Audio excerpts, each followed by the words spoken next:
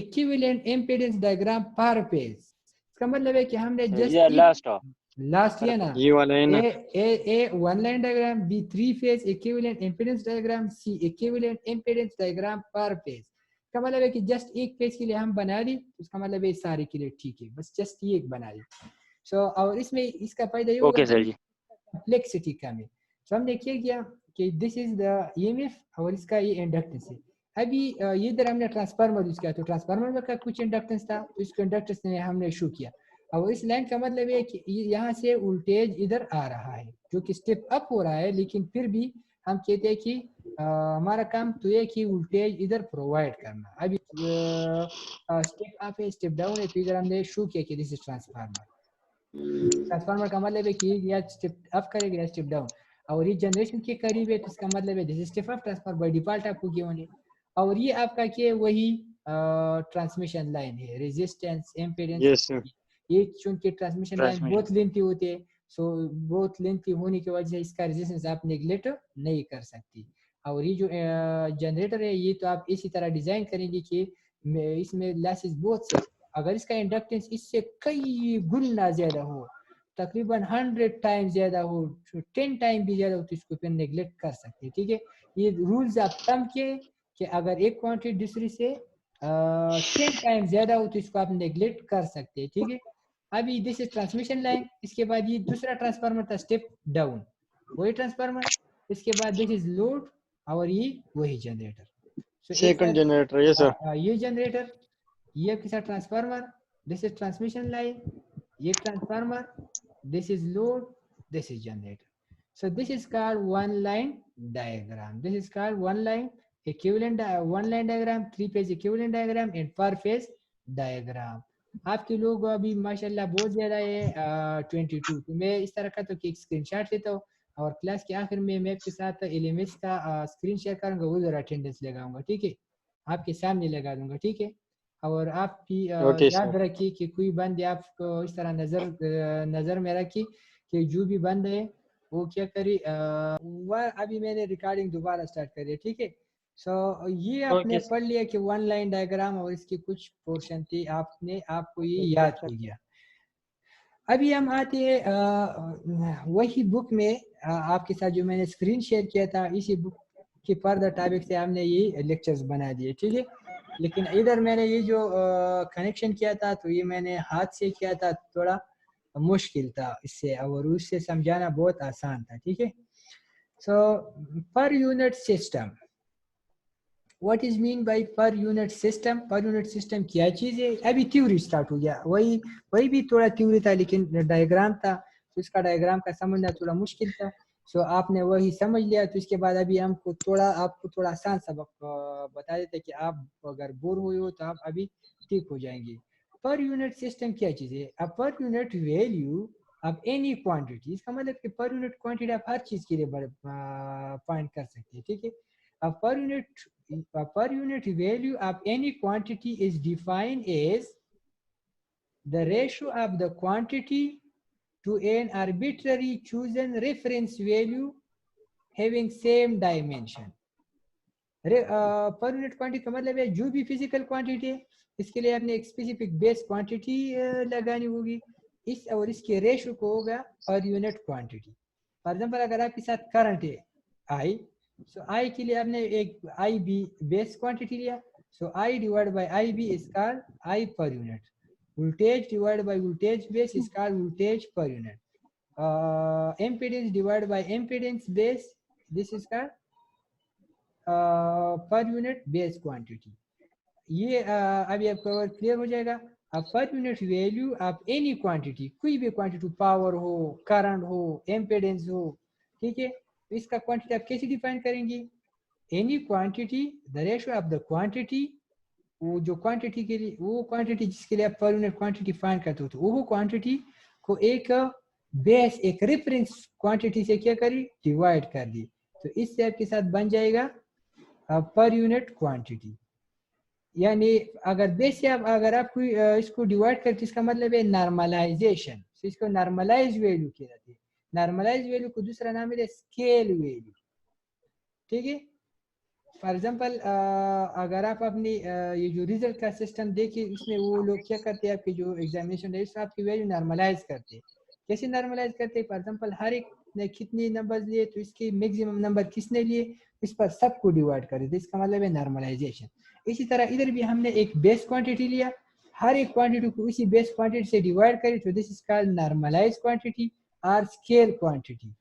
और इसको मैथमेटिकली आप कैसे लिखेंगे, quantity in per unit is equal to physical quantity divided by base value of the quantity. इसको the base value is also called unit value, इसको unit value भी कहते हैं, और इसको per unit system में 1 से डिनोट हो सकते हैं, ठीक है। its value is 1। sorry, in per unit system it has a value of 1, इसकी वैल्यू 1 होती है। और सिंबल इसके लिए है कि आप इस तरह लिखिए PU, PU I PU का मतलब है I per unit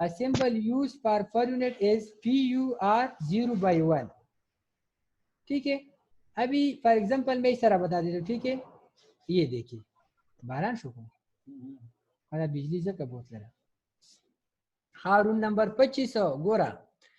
for example अभी आपने बेस क्वांटिटी आपने कैसी फाइंड करना होगा, तो बेस क्वांटिटी आपसे there are 4 base quantities, base voltage, base current, base impedance, base volt ampere. Volt ampere किस चीज का यूनिट है, पावर का। अब अभी के साथ बेस वोल्ट भी आ गया, बेस करंट भी आ गया, और बेस इम्पीडेंस और बेस पावर, ये आपके साथ गिवन होगा कि आई बी इतनी, ये this is reference, this is current I B, this is reference V B, this is reference.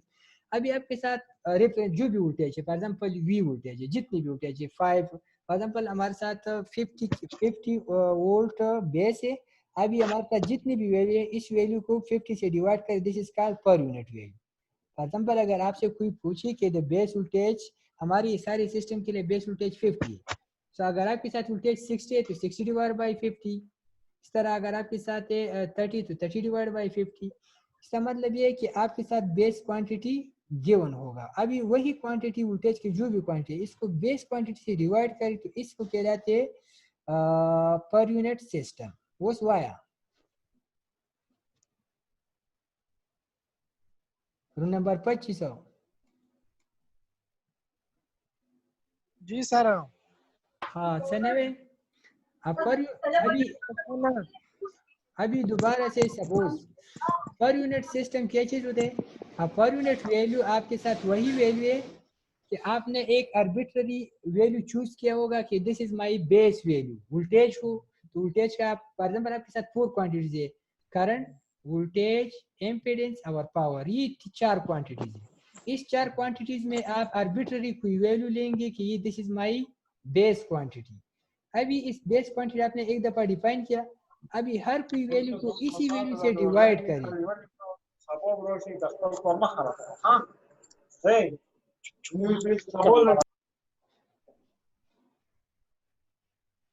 For example आपके साथ जो भी वैल्यू है, आप इस वैल्यू को बेस से डिवाइड करें।